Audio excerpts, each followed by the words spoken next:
주의 은혜 가운데 불러주셨습니다. 하루하루 살아가는 것이 우연의 결과가 아니라 하나님 예비하신 가운데 살아가고 있음을 기억하게 하시고 또 부르심의 뜻에 따라서 또 새 힘을 얻고 나아가게 하여 주옵소서. 창조주 하나님을 바라보게 하시고 그 은혜 가운데 강건함 누리게 하여 주옵소서. 말씀이 마음속에 새겨지는 귀한 시간 되게 원하오니 주님 영광 받으시옵소서. 예수님의 이름으로 기도드립니다. 아멘.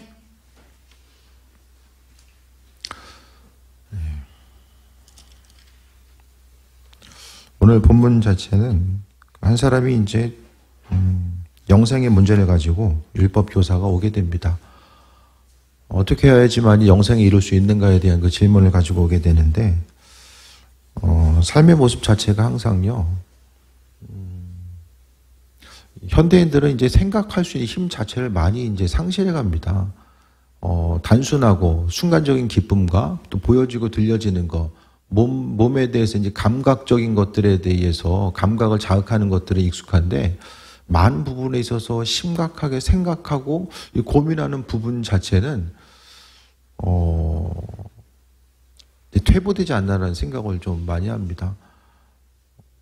하나님 말씀대로 우리가 살아간다는 거, 그러니까 이제 생각하고 고민하는 것에 대해서 이제 현대인들이 싫어하기 때문에 어떤 신앙을 갖는 것, 또 믿음을 갖는 것도 어려워하는 이유가 이제 전문가들은 좀 그렇게 많이 보기도 합니다. 근데 우리가요 삶을 산다라는 것이 좀 단순한 것 같아도 쉽지 않은 하루하루를 살아가고 있고 또 생각하는 것을 멈추는 순간부터 우리의 삶의 모습이 단순한 것들을 반복해서 또 행하게 되고 그로 인해서 이제 시간이 흘러가게 되고 이 마지막 순간이 또 후회와 아쉬움이 있을 수밖에 없습니다.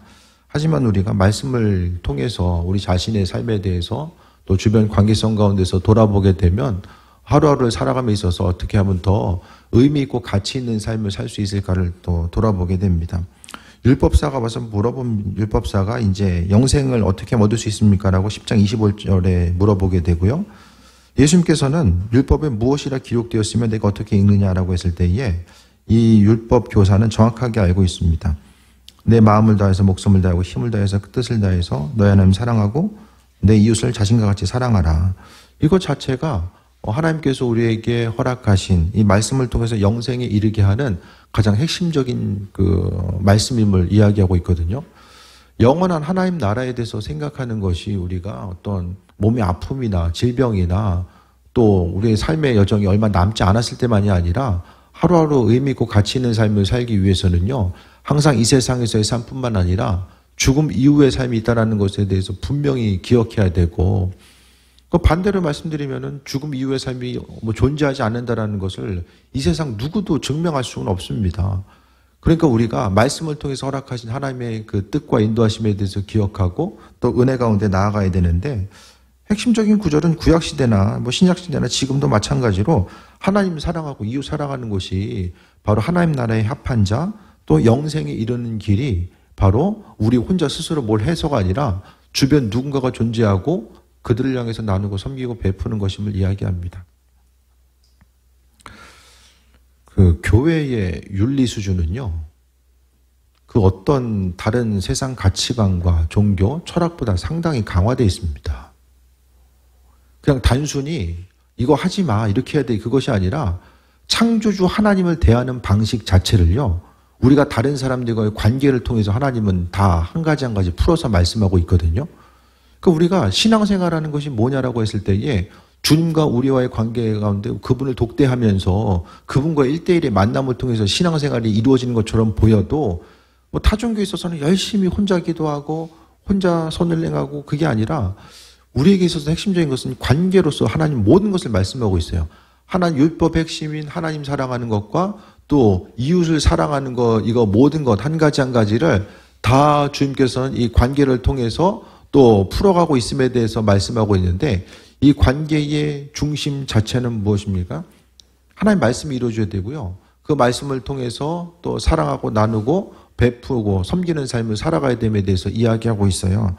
근데 교회 공동체가 이렇게 좀 고차원의 윤리의식과 또 도덕적인 어떤 부분에 대해서도 또 역시 가지고 있음에도 불구하고 왜 교회 가운데서 많은 이들이 교회가 이 땅 가운데 존재해야 되는 그 이유에 대해서 점점 더 그 의미성을 상실해가고 있는가? 교회가 왜 역할을 상실해가고 있는가를 점점 더 좀 생각을 해봐야 됩니다. 그러니까 한국 교회가 이 땅에 처음 생겼을 때만 해도 한국의 많은 이들은 교회가 있어야 되는 이유들이 분명해졌고요.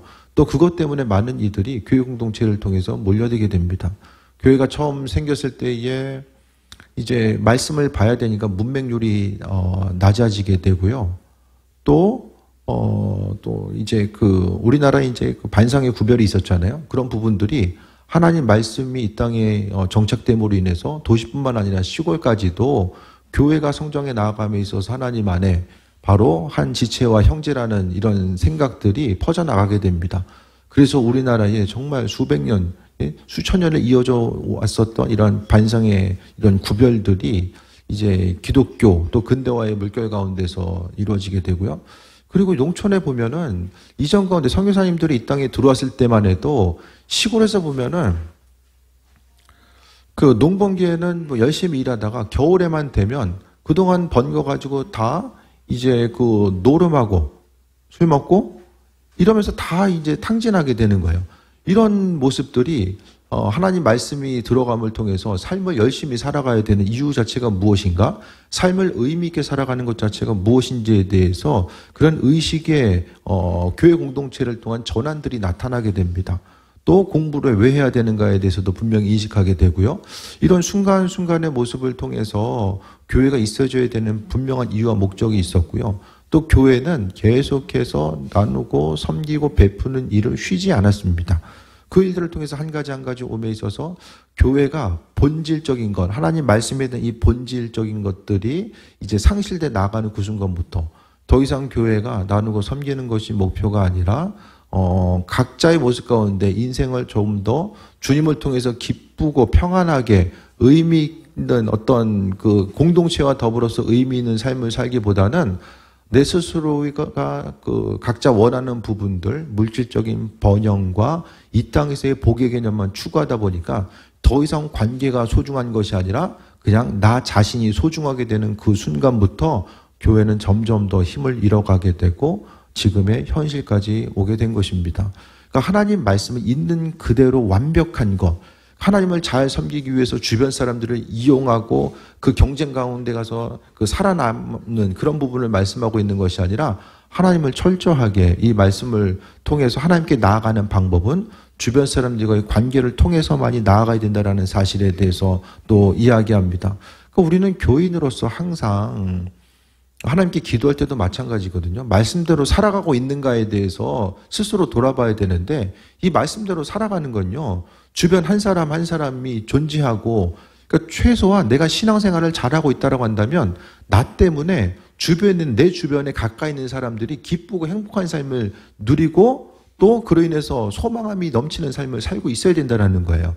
이 반대적인 상황이 있으면 나 스스로는 신앙생활 열심히 하고 있는데 주변에서는 내가 신앙생활하는 것과 아무 관계도 없고 오히려 나 때문에 불편한 사람들이 더해진다고 한다면 그 부분을 한 번쯤 돌아보고 믿음의 여정 가운데 돌아봐야 됨을 말씀드립니다.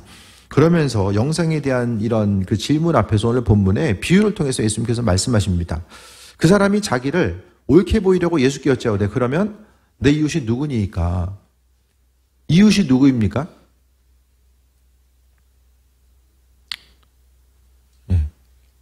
이웃이 누구인지를 물으면서 오늘 성경은 우리가 어떤 이웃이 되어야 되는 것을 말씀하고 있어요.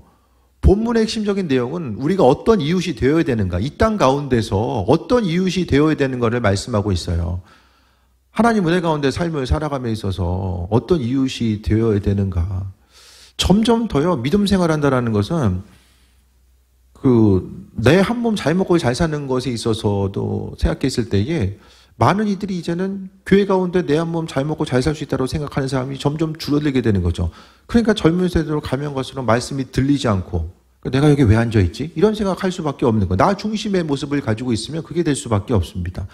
그런데 우리가 조금 더 교회라는 공동체를 통해서 나 혼자 그냥 천국 가는데 거기 중심이 아니라 천국은 그냥 말씀대로 살다 보면 그대로 자연스럽게 갈 수밖에 없어요. 그러니까 우리가 해야 될 것은 내 삶에 있어서의 존재 목적 자체가 나는 왜 살고 있지? 이런 부분을 좀 생각해 봤을 때에 그러니까 결국 나의 삶을 통해서 누군가에게 유익을 끼치는 것이 바로 죽게 하는 것이고, 창조주 하나님께서 우리를 창조하신 목적은 서로에게 유익을 끼치고 덕을 끼침으로 인해서 우리가 기쁨과 소망감이 넘치고 사람 본질의 의미와 가치를 분명히 나타낼 수 있는 것들을 말씀하고 있어요. 나 혼자 잘 되려고 하면 어떻게 됩니까? 주변 사람들 이용해야 되고요. 그들 밟고 일어서야 되고요. 관계가 온전히 성립할 수밖에 없어요. 하지만 오늘 말씀을 통해서 주께서 요구하신 부분은 내 이웃, 누가 내 이웃인가, 또 우리가 어떤 이웃이 되어야 되는가를 말씀하고 있고요. 믿음의 여정은 우리가 그 어떤 행함을 통해서 구원받는 건 아니지만 우리가 가지고 있는 믿음은 이 행함을 통해서 증명은 되어야 되거든요. 내가 신앙인이면 신앙인으로서 증명이 되어야 됩니다. 최소한 내가 존재함으로 인해서 주변 사람들이 기쁨이 있고, 나 때문에 불편한 사람이 아니라 나 때문에 기쁨과 소망함이 넘치는 사람들이 날마다 더해져야 된다는 것에 대해서 말씀하고 있어요. 그러면서 이제 30절에 어떤 사람이 예루살렘에서 여리고로 내려가다가 강도를 만나매 강도들이 그 옷을 벗기고 때려 거의 죽을 것을 버리고 갔더라. 예루살렘으로부터 예루살렘은 고지대고요. 그 다음에 이제 여리고는 그 저지대에 있습니다. 그 수심보다 이제 좀 거의 비슷하거나 아래쪽에 수심 아래쪽에 있을 거예요. 그러니까 거의 이제 이 당시에 보게 되면은 길이 좁아요. 올라가는 산지였기 때문에 길이 좁고 또 험난합니다. 그렇기 때문에 강도가 많은 이제 출몰하게 됐고요. 그러니까 일상생활 가운데서 이제 예루살렘에서 여리고로 가는 길이 안전하지 못했고 강도를 수시로 만날 수밖에 없는 이런 환경이 있었다라는 거예요. 그래서 한 사람이 강도 만나서 죽을 모습처럼 이제 보여가는 거죠. 보고서 이제 지나가는 한 사람. 30절 보니까 제사장이 그 길로 내려가다가 그를 보고 피해 지나가고. 제사장은 누구입니까? 성전에서 주례를 맡은 이가 바로 제사장이죠. 네. 근데 제사장은요, 왜 그랬을까? 왜 그냥 지나갔을까? 왜? 제사를 지내면서 나아가려면은 아래에서 위로 올라가야 돼요. 예루살렘 성전을 향해서 올라가야 되잖아요. 근데 내려가고 있어요. 이건 뭘 이야기하는 거죠? 맡은 바 임무가 끝났다는 거예요. 레위인도 그곳에 이르러 그를 보고 피하여 지나갔다라고 이야기합니다. 그러니까 예루살렘을 향해 나아갔으면은, 근데 또 한 가지는 뭐냐면 죽은 사람은 만지면 안 돼요. 죽은 사람은 예배 드리고 있어서 율법의 조항 가운데서도 보면 제사장이 죽은 사람 만지면 예배에 참여하는 것 자체가 기간이 이제 부정하게 됐다고 해서 예배에 참여할 수가 없습니다. 근데 여기 보게 되면 거의 죽을 뻔한 사람이지 완전 죽은 사람이 아니잖아요. 그냥 지나가요. 예배를 드리러 가는 것도 아니고 마치고 내려오는 길이고 또 완전히 죽은 사람도 아니었음에도 불구하고 그냥 피하고 외면하고 넘어갑니다. 레위인도 그곳에 이래서 피하고 지나가게 됩니다. 레위인은 누구입니까? 성전을 위해서 성전의 봉사의 일을 맡은 사람들이 이제 레위인이잖아요. 지나갑니다. 우리는 이 순간 이 한 장면을 보면서 어떻게 생각하죠? 야, 어떻게 인간이 이럴 수가 있지? 다 그 생각하잖아요. 나라면 안 그럴 텐데. 그런 생각 안 하나요? 우리가 성경에 있는 수많은 사람들 욕하면서 하죠. 성경 보면서 야, 어떻게 인간이 이럴 수가 있냐. 은혜 받은 자로서 어떻게 인생 이렇게 살 수 있지? 성경에 있는 사람 뭐라고 하고 주변에 있는 사람도 마찬가지야. 야, 저 인생 저렇게 살면 안 되는데 왜 저렇게 살까? 이런 생각들 할 때 많이 있잖아요. 근데 중요한 것은 나는 이런 사람은 안 되겠어. 근데 중요한 것은 사마리아 사람이 나오거든요. 근데 여기서 제사장과 레위인이 피해갔던 이유 하나가 더 있어요. 왜냐하면 사마리아 사람은 이웃이 아닌 거예요. 외국인, 사마리아 사람, 또 죄진 사람들, 이들은 이웃이 아니었던 거예요. 율법의 기준으로 생각했을 때 그럼 어떻게 한 거죠? 하나님께서 이들을 완전히 제해 놓으신 거예요. 말씀에 대해서 해석을 잘못한 거죠. 하나님께서 말씀하신 신앙의 방법은요, 모든 사람을 향해서 내 이웃을 내 몸과 같이 사랑하라고 하는 이 말씀 가운데서 죄인들, 죄진 사람들, 이방인들, 그들 제해 놓은 게 아니잖아요. 근데 이들은요, 말씀을 연구하고 또 하나님의 일에 쓰임받는다고 하는 사람들이 어떻게 행동합니까? 말씀을 스스로의 방법 가지고 생각해요. 그러니까 우리도 다 하고 있는 거잖아요. 하나님께서 본질적으로 말씀을 주셨음에도 불구하고 그 말씀을 내 생각에 맞게 스스로 재단해가지고 스스로 해석하는 거. 성경을 통해서 하나님 사랑하는 거, 이웃 사랑하는 거 말씀을 통해서 세밀하게 규정해서 우리에게 주셨거든요. 근데 이것은 어떻게 생각하십니까? 말씀에 대해서 순종하는 거, 있는 그대로 우리가 반응하고 있는가? 아니면 나름대로 재해석해서 요거는 해야 될 부분 하면서도 요거는 뭐 형편에 맞게 요렇게 그러니까 이 시대 가운데서는요, 절대적인 가치와 기준이 이제 많이 없어지잖아요. 이것은 불변한 거예요. 절대 변하지 않는 거야. 그런 게 뭐가 있습니까? 변하지 않는 가치관으로 존재하고 있는 거. 없어요. 세상에 변하지 않는 절대적인 가치관 자체가 없어집니다. 점점 더 개인의 생각들이 우선시되고요. 개인의 생각들이 점점 더 많아지면 많아질수록 협력해서 선을 이루고 나아가는 것이 힘들고, 하나님 말씀은 뭐죠? 제가 가끔 말씀드렸지만은 이 왕권주의잖아요. 왕권주의. 하나님 말씀은 왕권주의입니다. 말씀이 선포되고요. 피조물인 우리들은 하나님의 창조주 되심을 인정하고 그 말씀대로 따라가는 거예요. 하나님이 말씀에 순종해야 되고 말씀대로 살아가야 되는 거, 그 부분에 대해서 우리에게 친절하게 설명시켜주는 부분과 이해하려고 노력하는 부분 좀 있지만은, 대부분 전체적인 분위기는 다 하나님의 말씀이 그냥 선포되고 따라올 것에 대해서 이야기하고 있어요. 그러니까 이 시대 가운데서 점점 더 시대가 살면 살아갈수록 어떻게 합니까? 현대인의 성향과는 잘 안 맞는 거죠. 삶의 모습과는 맞지 않아요. 내 생각이 반영되고 내 뜻대로 삶을 살아가야 되는데 왕권주의, 하나님 말씀대로 살아가는 거. 근데 성경은 우리 생각보다 하나님 말씀대로 삶을 살아가는 것이 우리 인생에게 유익이 된다라고 이야기하는데, 그 부분이 삶을 통해서 경험되어지고 유익이 됨을 경험했을 때는 그 말씀대로 움직이고 반응합니다.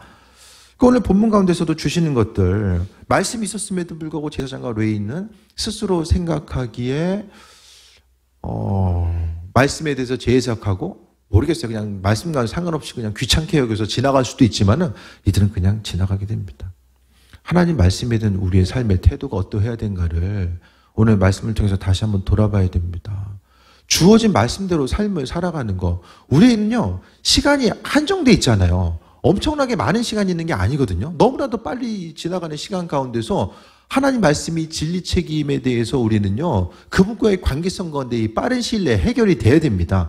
그분이 창조주 되심을 내 마음속에서 기억하고, 그분이 왜 창조주 되신가 아닌가에 대해서 반드시 삶을 통해서 경험하고 판단할 수 있어야 되는 거예요. 그 작업 이후에 아버지께서 주인 되심이 고백된다라면은, 정말 입술의 고백을 통해서 삶을 통해서 하나님께서 창조주 되심이 고백되면 그분의 말씀대로 살아가는 것이 내 인생의 유익이고 기쁘고 행복한 삶을 살아가는 유일한 방법이구나, 이 사실이 동의가 되고 기쁨 가지고 삶을 살아갈 수 있게 됩니다. 이후에 어떤 사마리아 사람은 여행하는 중에 거기서 그를 보고 불쌍히 여겨 가까이 가서 기름과 포도주와 상처에 붓고 자기 짐승에 태워 주막을 데리고서 돌봐주니라. 이 한 사람은 사마리아 사람.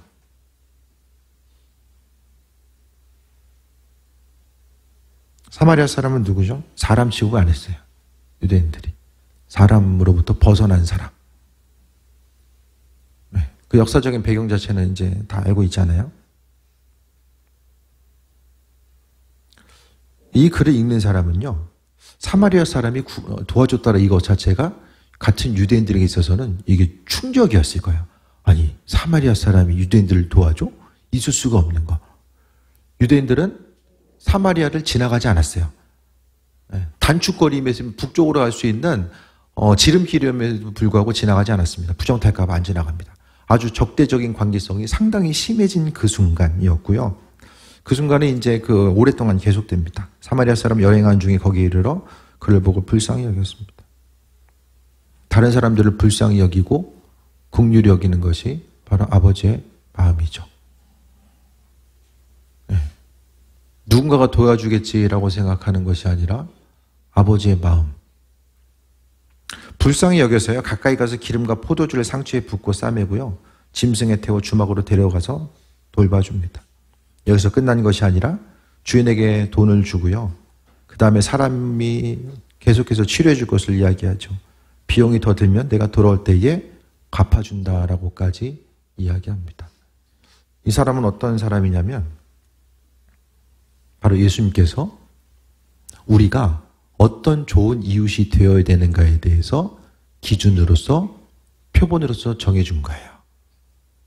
우리가 가지고 있는 윤리의식은요, 그냥 잠깐 내 인생에 있어서의 불편함이 없을 정도로, 손해나지 않고 불편함이 없을 정도로 도움을 주는 것 자체에 대해서 거기 만족하잖아요.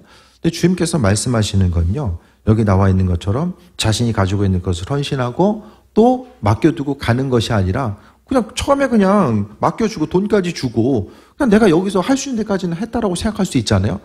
근데 성경에서 이야기하는 윤리 기준, 사람이 이제 그 인간다운 삶을 살아감에 있어서 이 주님을 사랑하는 방법, 하나님을 사랑하는 방법에 대해서 구체적으로 말씀하고 있는데요. 그러니까 말씀대로 살아가는 것이 어떻게 생각하면은 어렵고 불편하잖아요. 이 시대 가운데서요, 신앙생활하는 것을 온전하게 신앙생활한다는 거 참 불편하고 어려운 얘기거든요. 단순히 뭐 교회에 나와야 되고 수고하고 헌신해야 되고 이게 문제가 아니라 계속 자주 말씀드리지만 이 관계성 가운데서 관계 가운데서 이기는 삶이 아니라 지는 삶을 살아야 되기 때문에 그게 힘든 거예요. 우리의 본성은요, 어디서 무엇을 하든지 간에 이기고 싶고요. 다른 사람들 배려하기보다는 배려를 받고 싶잖아요. 대접을 받고 싶고 인정받고 싶은 것이 우리의 삶의 본성인데 그와 같은 생각에 대해서 내려놓고 내가 마땅히 대접받을 수 있는 존재임에도 불구하고 낮아짐으로 섬기는 것 자체, 이것이 바로 오늘 말씀 가운데서 우리 영생과 연결되어 있다는 거예요. 죽어라고 기도하고 전도한다고 해서 이게 영생이 이르는 것이 아니라 우리의 삶의 모습이 기도하고 말씀한 대로 어떻게 삶을 살아가고 있는가, 신앙인으로서 내 삶을 어떻게 증명하고 있는가, 그 증명됨을 이 사마리아 사람이 우리에게 귀한 표본으로서 말씀하고 있다는 거예요. 그래서 이 사마리아 사람을 통해서 예수님은 우리가 어떤 좋은 이웃이 되어야 되는가를 분명히 강조하고 있습니다. 주변에 이런 사마리아 사람 같은 좋은 이웃, 주변에 좋은 이웃들 있으십니까? 네?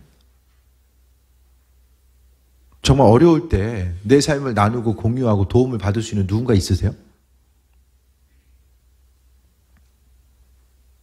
좀 생각나는 사람이 있으세요?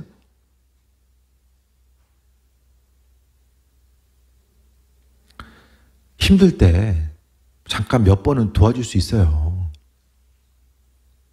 내가 힘든 순간에 계속 내 옆에 있을 수 있는 사람 생각보다 많지 않을 거예요. 근데 예수님은 내 주변에 누가 있냐고 지금 물어보시는 것이 아니라 사마리아 사람 같은 이 이웃이 우리가 되어야 된다는 거예요. 왜? 율법대로 말씀대로 삶을 살아가고 있다고 한다면 이와 같은 삶이 되어야 된다는 거예요. 그럼 우리가 말씀대로 살아가고 있어. 나는 신앙인이야. 말씀대로 온전한 삶을 살아가고 있어라고 한다면 뭐 어떻게 증거가 나타납니까? 내 주변을 통해서 증거가 나타나는 거죠. 다른 사람들이 나를 대하는 것, 우리 한 사람, 내 주변 사람들이 있는 한 사람 한 사람이 서두에 말씀드렸던 것처럼 이 사마리아 사람 같은 친구 있으면 얼마나 마음이 든든하겠어요? 근데 이 사마리아 사람은 스스로 믿음을 가지고 행하고 나아가는 거. 그러니까 결국요, 우리 스스로가 사마리아 사람이 될 수 있습니까? 우리가 그것을 할 수 있는 존재입니까? 이렇게 살려고 하면 살 수 있으시겠어요? 사마리아 사람은 놀러 다닌 사람이요? 아니잖아요. 본인 볼일 보기 위해서 다니는 사람이잖아요. 나름대로의 바쁜 일정들, 해야 될 것들이 분명히 많이 있는 사람이었고, 이 한 사람 한 사람, 같은 동족들도 지나치고 있는 이 순간 가운데서 사마리아 사람은 오히려 적대적인 관계에 있는 이 한 사람을 오히려 말씀 가운데 사마리아 사람이 지나쳤다고 하면 아무도 욕한 사람이 없었을 거예요. 야, 너 어떻게 지나칠 수가 있어? 왜? 사마리아 사람이기 때문에 그 지나침이 마땅하고 당연하다고 여겼을 거예요. 우리에게 있어서 점점 더 이전에는 왜 교회 다니는 사람들이 왜 그럴까? 이런 얘기들이 많이 들렸는데 이제는 그 얘기도 안 하는 것 같아요. 교회 다니나 안 다니나 동일한 그냥 한 사람으로 보기 때문에 우리가 신앙생활 한다는 거, 예수님을 믿기로 작정했다는 그것은요, 내가 정기적으로 교회에 참석을 하겠다는 이 결단이 아니라 예수님을 믿겠다는 것은 내 인생 가운데 손해남이 있고 정말 인생 폼나게 사는 것이 힘든다라고 할지라도 내가 내 인생을 조금 더 의미 있고 가치 있게 사는 거, 그것이 바로 주변 사람들의 섬김을 통해서 하나님께 영광 돌리고 또 나 한 사람 한 사람이 어떤 크고 거창한 일을 할 수 없지만은 나로 인해서 그래도 누군가 인생을 살만한 곳이라고 느껴지는 한 사람 한 사람이 존재할 것이다라고 하는 그 소망감 가지고 하루하루를 살아가는 거죠. 이 모든 것들이요. 근데 지금까지 우리가 살아봐서 알지만은 내 작은 거 포기하는 것이 이게 쉽지 않잖아요. 다른 사람들이 시간을 낸다고 했을 때에 기쁜 마음으로 내 시간을 내어주는 거, 이해관계와는 상관없이 서로 주고받는 관계가 아니라 그 이해관계를 떠나서 그냥 순수한 마음 가지고 나누고 베풀고 섬기는 삶, 그것을 지금 이야기하고 있는 거거든요. 그러니까 우리 이걸 할 수가 없다라는 거예요. 할 수 없기 때문에 우리는 스스로 영혼 구원의 길에 들어설 수도 없는 존재입니다. 쉽게 얘기하면 가능성이 없는 존재예요. 지금까지 인생이 이렇게 살았는데 앞으로 뭐 드라마틱하게 바뀌어가지고 한 번 마음 먹은 것이 이게 얼마나 오래 갑니까? 그렇기 때문에 우리는 예수님이 필요한 거예요. 예수님이. 주께서 낮아지심을 통해서 죽기까지 섬기셨잖아요. 그러니까 그분께 집중하는 사람, 나 자신 정말 죄인된 나를 구원하시기 위한 하나님의 사랑과 은혜가 무엇인지 깨달아 알고 그 은혜 가운데 온전한 삶을 살기 원하는 그 한 사람 한 사람은요, 받은 은혜가 감사하기 때문에 주변을 향해서 나누고 베풀고자 하고, 예수님 사랑하는 방법, 주님을 사랑하는 방법이 주변 한 사람 한 사람을 통해서 하는 것이다. 이게 부담될 수도 있지만은 그래도 사람들 아니면 우리가 하나님께 할 수 있는 방법이 뭐가 있습니까? 기도한다고 해서 기도 몇 시간이나요? 헌금한다고 해서 우리가 얼마나 많이 합니까? 교회 와서 헌신하는 것 자체 얼마나 많은 시간 합니까? 옆 사람은 계속 존재하잖아요. 우린 관계 가운데 살고 있기 때문에. 그 한 사람 한 사람을 내 생각과 내 열정과 내 마음이 아니라 정말 예수님께서 내 안에 계시고 그 한 사람 한 사람을 향해서 예수님 뭐라고 말씀하고 있어요? 죽게 하듯 하라. 주변 한 사람 한 사람을 향해서 죽게 하듯 하라고 말씀하고 있어요. 그래서 오늘 새벽 시간에 또 말씀드렸던 것은 히브리서 13장 16절에 보면은 오직 선을 행함과 서로 나누어 주기를 잊지 말라. 하나님이 이 같은 제사를 기뻐하시느니라. 선을 행하고 나눠주는 걸요, 하나님이 제사래, 제사. 예배래요. 예배. 선을 행하는 것이 예배이고 주변 한 사람 한 사람을 향해서 승리하는 것. 그래서 우리가 그냥 크고 거창한 것보다도 주변을 향해서 뭔가 좀 나는 할 수 없지만 주님께서 행하신 일들에 대해서 돌아보고 나아가는 거죠. 그래서 비용이 더 들면 내가 돌아올 때에 갚으리라 라고 이야기까지 하게 됩니다. 믿음 생활하면서요, 교회가 이 탈종교화 시대에 교회에서 청년세대가 떠나고 교회 부흥이 힘들고 그럴 때마다 세대가 사람들이 믿지 않는 시대이고 세상을 향한 시대니까 그런가 보다. 목회하면서도 그냥 그렇게 생각하고 마음의 위안을 삼으면 그런가 보다 하면은 좀 편할 수도 있겠지만은 그게 아니라 저는 두 가지로 봐요. 오늘 본문에 나와 있는 것처럼 하나님 나라 확장돼 나아가고 교회가 성장해 나아가는 것은, 한국교회가 성장하고 은혜 가운데 다시 나아갈 수 있는 길은 말씀에 있는 그대로, 예수님 말씀하신 그대로 주변을 향해서 좋은 이웃이 되는 거, 우리에게 좋은 이웃이 되라고 하는 그걸 한 가지. 그러면요, 좋은 사람들 교회에 가 있어. 그럼 좋은 사람 되기 위해서 교회로 가지 않겠어요? 나 한 몸 잘 먹고 잘 살고자 하는 사람들이 교회에 다 모여요. 교회 가겠습니까? 얼마나 불편하겠어요, 앉아있는 것이. 밖에서도 경쟁하고 교회에서도 경쟁해야 되면 얼마나 불편하겠어요.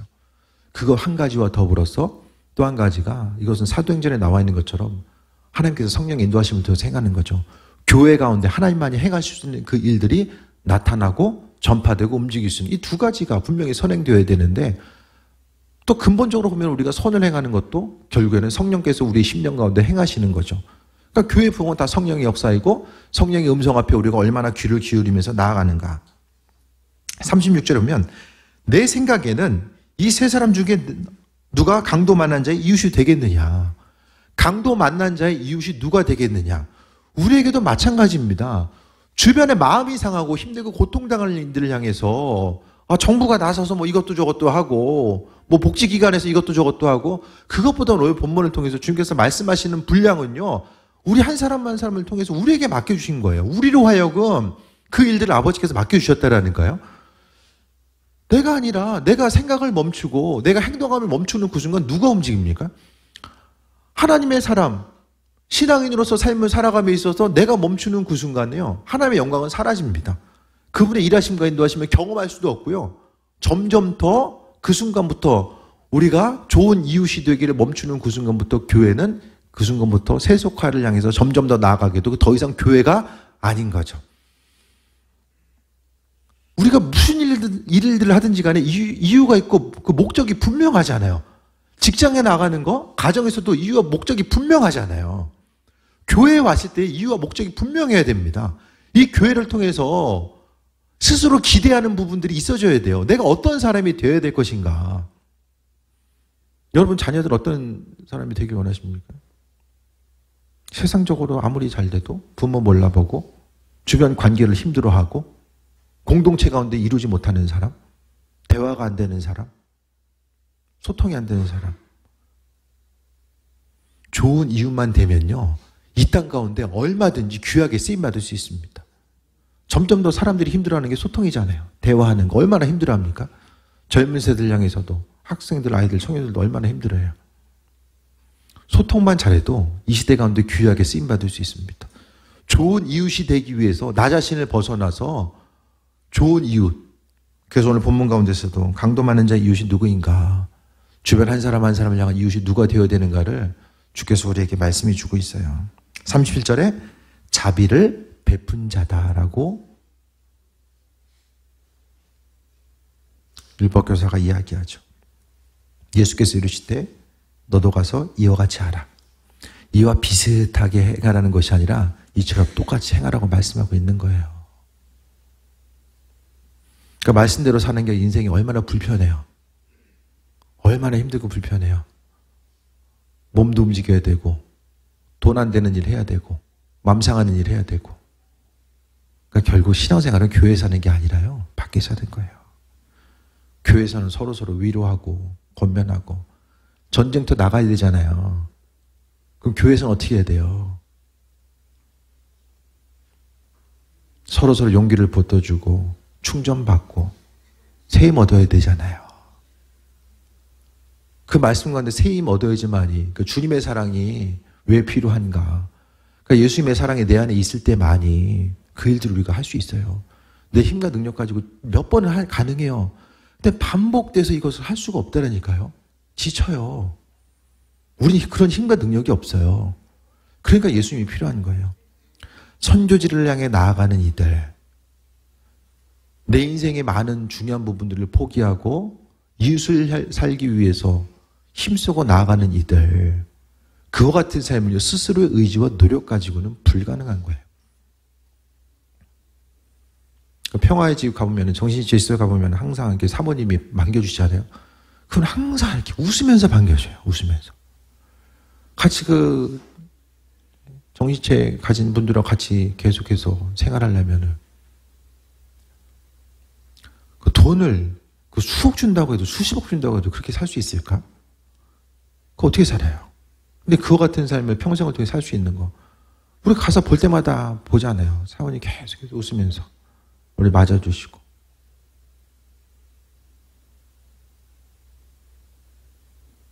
결국 예수님 때문에 가능한 거예요. 주님이 아니면 어느 정도까지는 따라가요. 믿지 않은 사람들도요, 수고하고 헌신하고 봉사하는 것도요, 어느 순간까지는 가요. 예수님 안 믿는 사람들도요, 주변 사람들에서 나누고 베풀고자 하는 의지가 있어요. 근데 신앙인들은요, 예수님 죽기까지 그 일을 하셨잖아요. 그거 우리에게 맡겨주신 거예요. 우리에게 있어서의 삶의 모든 에너지를 어떻게 사용할 것인가. 우리의 인생의 종착점이 하나님 나라이고 하나님 나라에 합한 사람이 누구인가는 우리에게 좋은 이웃이다라는 이 한마디를 통해서 우리에게 정리해주고 있어요. 그래서 삶의 여정 가운데 움직이고 반응하는 거, 내가 이것을 할 수 있을까 없을까? 어느 쪽이 내 인생에 더 유리한 부분일까를 생각하면 계속 고민하고 갈등하게 돼요. 하지만 아주 쉽고 단순하게, 저도 목회하면서 이성적으로 막 머리로 생각하면 이게 난 것 같은데, 이거 하면 좀 문제 생길 것 같은데, 그게 보일 때도 있거든요. 근데 문제가 있고요. 어려움을 감당하는 순간이 있다라고 할지라도 그냥 그 일이 주님 기뻐하신 일인가 아닌가 그거 선택하고 하는 거예요. 문제 없는 길로만 계속해서 피해 다니면 인생 가운데 좀 고난 없을 수도 있겠지만은 주 뜻대로 살아갈 수가 없어요. 이 길을 걷는다라고 했을 때, 이거 한다고 했을 때에 분명히 이 모양 저 모양을 문제가 생길 수 있어요라는 그런 부분들이 뻔히 보인다라고 할지라도 그래도 그 일이 정말 주님 원하시는 길이면 움직이고 반응하고 행하는 것이고 그것 때문에 어려움 당한다고 할지라도 주님께서 허락하신 것들 그리스도 예수 주님 때문에 당하는 어려움이라고 한다면 기쁨으로 감당하고 나아가는 거죠. 가서 너도 이와 같이 하라라고 말씀하신 거 이번 한 주간을 살아감에 있어서요 좀 잊지 마시고 그래도 좀 한 주만이라도 우리 한 사람이 좀 선한 사마리아인이 되어서 이번 한 주간은 좀 손해보고 어려움이 있어도 좀 베푸는 삶을 살아가고 나 때문에 그래도 즐거워하는 그 한 사람 한 사람 그 한 사람의 표정을 통해서 정말 주님 기뻐하신 일들을 바라보게 되고 또 은혜 가운데 삶을 살아가는 거 우리 한 사람 한 사람은 내 성격과 기질과 내 형편과 지금 그 일들을 할 수 없기 때문에 더 주님께 집중하고 충전받고 나아가면 이 땅에서의 우리의 마지막 순간이 기쁨과 소망함으로 체험받고 마무리될 줄 믿습니다. 주께 영광 돌리시고 새해 먹고 승리하는 귀한 삶 되시기를 축원드립니다. 우리